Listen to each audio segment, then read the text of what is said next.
Mahal, andito na po tayo sa pinakamalagang bahagi sa ating banal na gawain, ang pagkinig sa salita na ating pinakamamahal Panginoon. Kaya bilang pagrespeto, paggalang sa salita na ating mahal Panginoon, tayo minsan ang tumayo mahal.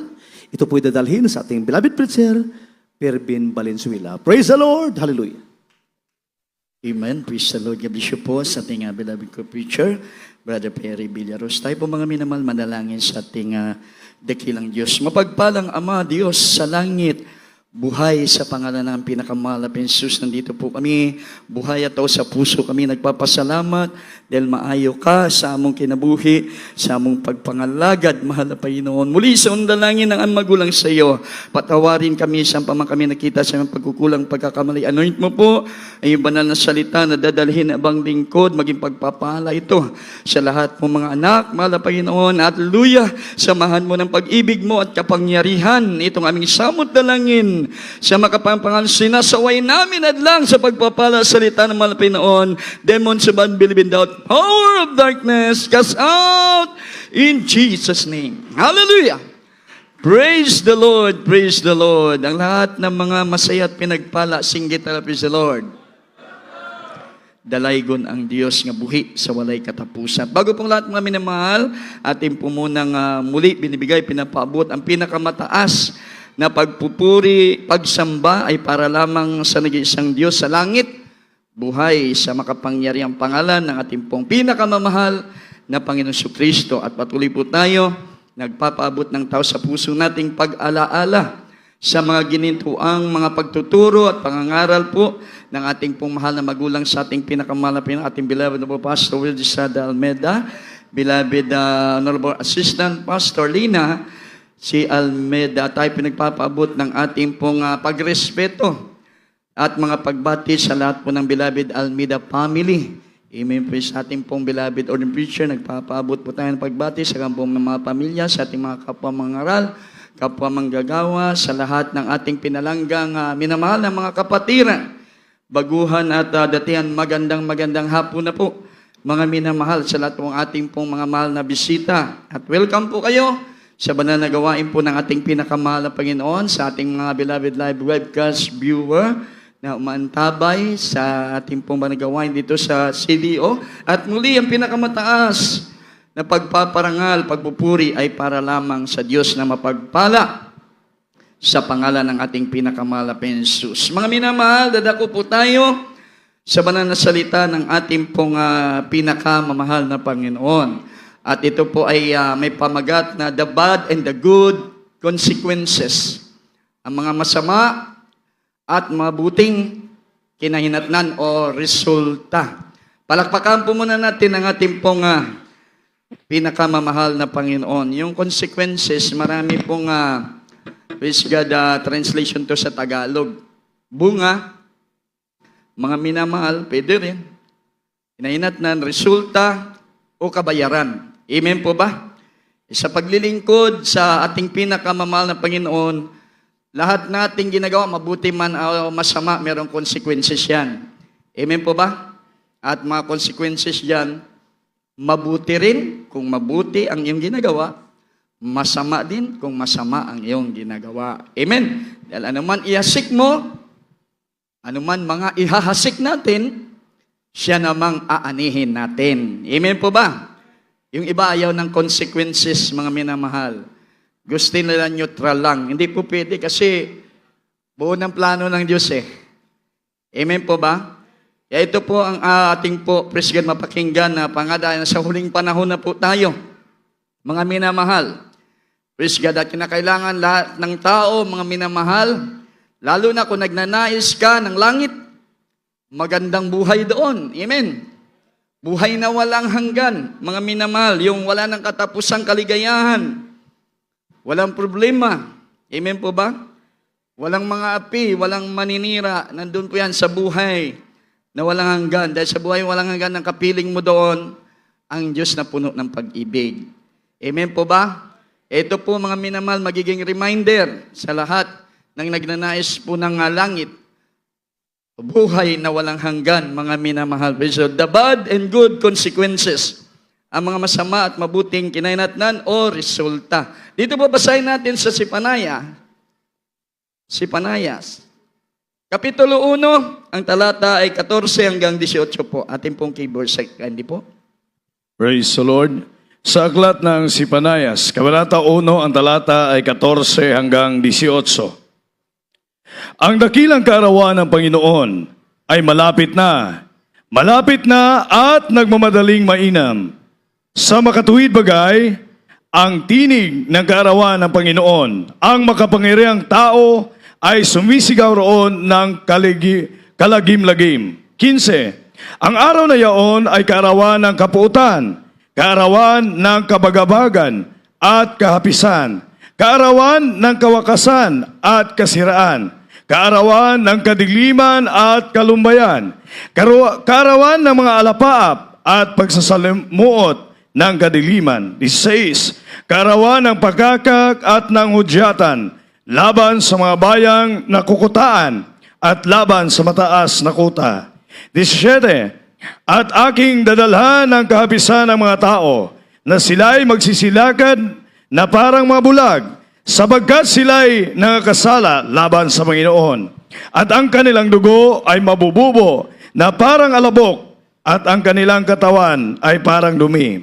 18. Kahit ang kanilang pilak o ang kanilang ginto man ay hindi makapagliligtas sa kanila sa kaarawan ng kapuutan ng Panginoon, kundi ang buong lupain ay masusubok sa pamamagitan ng apoy ng kaniyang paninibugho, sapagkat wawakasan niya, oo, isang kakilakilabot na wakas nilang lahat na nagsisitahan sa lupain. Amen. Palakpakan po natin yung banal na salita ng ating mahal. God bless you po sa pagkabasa niyan. Sa ating pong binasa, mga minamahal, ito po mga minamahal ay connected sa giwali ng ating beloved ordained preacher na may darating na great and greatest tribulation. Amen po ba? At sa pangangaral nung overnight na rapture sa mga banal. Amen po ba? Ang rapture, mga minamahal, ito po'y pangako ng ating mahal na Panginoon sa mga banal. Kasi i-explain doon, ang rapture, ibig sabihin caught up. Di ba? Mga minamahal, tayo po mga minamahal ay kukunin ng Diyos. Lalo na yung mga banal. Amen. At dadalhin po mga minamahal sa Kanya pong pangako. Kasi nagpapakabanal tayo. Amen po ba? Praise God. Ang pangako ng mahal na Panginoon, makakasama na natin siya magpakailan-kailan paman. Amen po ba? Pero sa mga makasalanan, sa pagbabalik ng ating pinakamamahal na Panginoon, ang kanila pong matatamo ay puot ng Diyos. Amen po ba? Yung pagbabalik una ng mahal na Panginoon, pagbaba ng mahal na Panginoon ay hindi nila nalalaman. Kasi bubulagin sila ng Diyos. Amen po ba? Siyempre, pag bulag, wala kang malaman talaga. Wala kang makita eh. Amen? Kaya sila mabubulag sa pagbabalik ng mahal na Panginoon dahil sa mga kasalanan nilang hindi isinuko sa ating pinakamamahal na Panginoon. Hindi nagsisi. Amen po ba? Sa harapan ng ating pong pinakamamahal na Panginoon, mga minamahal. Kaya sa pagbabalik ng ating pinakamamahal na Panginoon, hindi lahat magkamit ng langit o buhay na walang hanggan. Amen po ba? Mga minamahal, ang tangi lamang, mga minamahal, mapunta sa langit yung mga nagpakabanal. Dahil ang Diyos ay di makasalanan. Kundi ang Diyos ay banal. Kaya yung mga hindi banal, mga makasalanan, mga minamahal, ito pong consequences sa kanila. Kaya napakapalad po natin, nakakilala sa buong katotohanan. Naturuan tayo magpakabanal. Kahit grabe init niya, no? Amen po ba? Ako parang gusto ko na maghubad kanina dahil grabe, pero hindi pwede. Gusto ko langit eh. Baka mamaya bumalik ang mahal na Panginoon, kumikilos pa naman. Presensya ng ating dagay. Kapag naghubad ako. Pag bumalik ang mahal na Panginoon, kundi ako malangit, puot ng Diyos. Amen? Galit ng Diyos. At walang bagay na makapagliligtas sa tao pag siya ay nasumpungan ng Diyos na makasalanan. Walang makapugong. Walang makahadlang. Hindi pwede bayaran. Amen po ba? Ang iyo pong kasalanan ng anumang bagay, kahit mayaman ka pa sa iyo pang lahat, hindi pwedeng bayaran. Dahil sa pagmamadali ng pagbabalik ng ating mahal na Panginoon, masumpungan ka pa rin sa pagkakasala. Kakilakilabot na wakas ng buhay mo ang iyong mararanasan. Dahil matitikman mo ang puot o galit ng Diyos. At yan po'y totoo, sabi ng Biblia gyapon. Basahin natin sa Aklat ng Bilang. Hindi ako nananakot, ha? 23:19. Bilang Kapitulo 23, ang talata ay 19. Praise the Lord. Sa aklat ng mga bilang, Kabanata 23, ang talata ay 19. Ang Diyos ay hindi tao na magsisinungaling, ni anak ng tao na magsisisi. Sinabi ba niya at hindi niya gagawin? O sinalita ba niya at hindi niya isasagawa? Amen. Palakpakan po natin yung salita ng ating pinakamahal. Everybody shout, praise the Lord.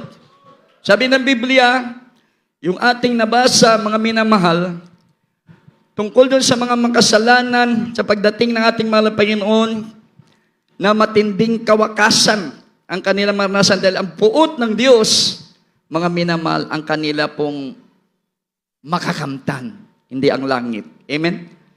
Hindi ang buhay na walang hanggan. Kaya kung makasalanan ka ngayon, mag-isip-isip ka na. Amen po ba? Kung manatili ka pa sa pagkakasala, dahil halos buong mundo na. Ang social media, makikita natin grabe yung mga post ng Christian na counseling. Amen po ba? Christian concern. Na dapat ang mga tao ay lumayo na sa pagkakasala. Amen po ba? Dahil sa mga pangyayari ngayon, mga maaari na dumating ang Diyos. Amen? Mga minamahal? Pag dumating ang mahal na Panginoon, kung masumpungan kayo sa pagkakasala, nagpapakasarap kayo sa paggawa ng kasalanan, sa paglapit sa kasalanan, ay walang makapugong sa galit ng Diyos darating sa iyong buhay. Amen po ba? Bakit totoo ang sinabi niya dito? Dahil ang Diyos kailanman ay hindi nagsisinungaling. Sabi ng binasa natin, lahat ng bagay na sinabi ng mahal na Panginoon, di niya ba ginawa? Lahat ng lumabas sa bibig ng ating pinakamahal na Panginoon, lahat ay nangyari. Lahat ay ginawa dahil ang Diyos ay hindi sinungaling. Kung anong sinabi ng mahal na Panginoon, siyang mangyayari sa mundong ito at sa lahat ng mga tao. Pumalakpak po muna tayo sa ating pinakamahal. Parang nagulat yata kayo. Gulat ba kayo? O baka naman nagugutom na kayo? Lahat ng gutom magsabing praise the Lord. Dali-dali yung nato ni. Ang bagay na ito, merong pruweba at ebidensya sa mga makasalanan, pagdating ng mahal na Panginoon, na nararamdaman ngayon na nagmamadali na talaga. Amen? Kung noong ang gawain ito, hindi na natin bilangin yung panahon pa na una. Ngayon na lang. 50 anyos na nangaral ang ating beloved parents in the Lord, umpisa na kinakailangan magpakainit tayo sa paglingkod sa mahal na Panginoon. Yung mga hindi pa nakakilala sa lumapit na kayo sa ating dakilang Diyos. Dahil malapit nang babalik ang mahal na Panginoon. Amen po ba? 50 anyos na ang nakalipas. Amen po ba? Sinasabi na nila yon ng ating beloved parents in the Lord. Lalo na ngayon. Amen po ba? Talagang hindi na tayo pwedeng magbiro. Hindi na tayo pwedeng magpabaya. Hindi na tayo pwedeng magpalamig-lamig sa paglilingkod sa ating pinakamamahal na Panginoon. Di na tayo dapat lalapit sa pagkakasala dahil tayo pinagpala ng Diyos. Nalimpiwan na kita tanan sa atong mga sala. Karon, mga bag-o na kita. Di na kita daan na makasasala. Bag-o na kitang binuhat. Dahil nilinis na tayo ng ating pinakamamahal na Panginoon. Ibinigay niya ang kanyang kapangyarihan sa ating mga puso, ang kanyang Santong Espiritu, para magkaroon tayo ng kaunawaan, kaalaman, at pagkaunawa sa mga hiwaga ng salita ng ating Hindi tayo bulag. Amen? Lalo na sa pagbabalik ng ating pinakamamahal na Panginoon. Hayag sa atin ang lahat ng bagay. Amen po ba? Makikita natin ang pagbalik ng mahal na Panginoon. Aangat tayo, punong-puno ng kagalakan, pagbalik ng mahal na Panginoon. Amen po ba? Dahil tayo po ay mga bagong nilalang na. Hindi tayo mga luma. Nilinis na tayo kasi sa ating mga kasalanan. Amen po ba? Kaya dapat hindi na tayo babalik sa pagkakasala. Ang Kristiyano, nagkakamali lang. Amen po ba? Kasi may Holy Spirit tayo, merong conviction ba? May nagatulod sa atong pag nagkamali tayo, karakadaka, nanginginig ng tungkod natin. Nagsisisi. Nagpupuri sa mahal na Panginoon. Dahil hindi na tayo bulag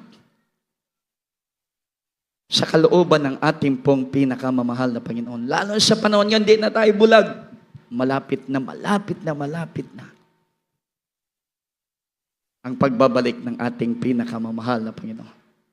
Palakpakan po muna natin ang ating pong dakilang. Mahirap pag sa pagbabalik ng mahal na Panginoon. 20 years, 15 years, 30 years ka naglilingkod sa mahal na Panginoon, pero sumasaw-saw ka pa rin sa kasalanan.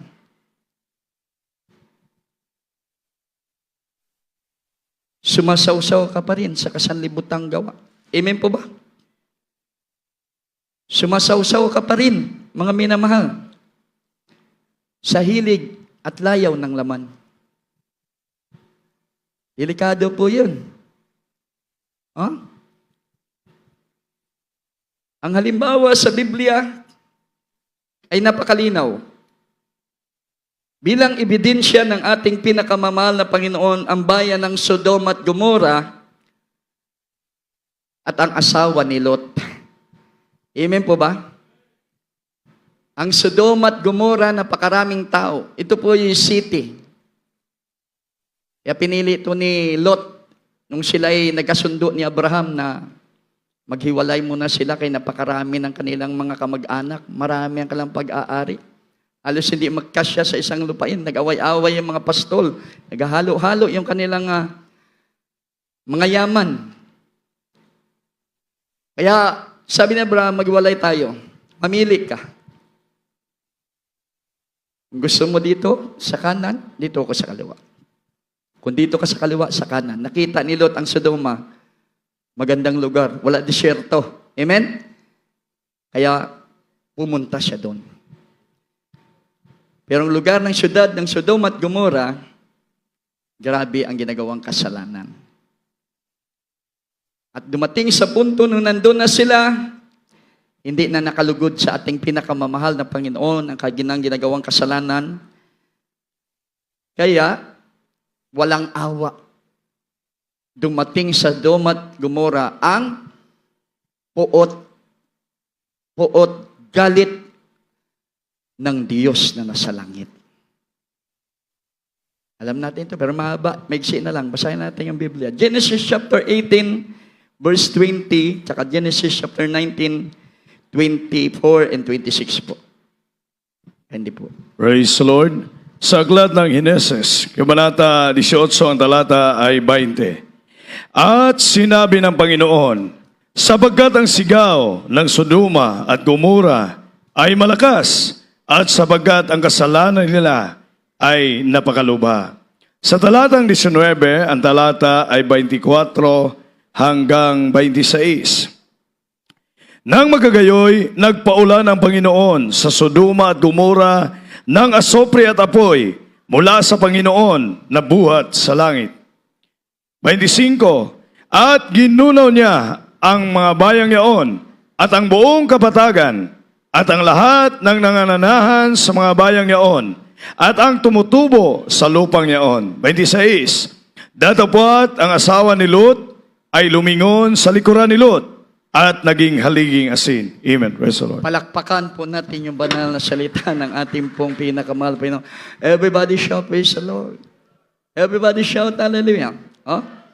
Nandiyan, binasa po na. Bakit po giniba ang Sodoma at Gomora ng walang kaawa-awa sa pamagitan ng galit ng Diyos?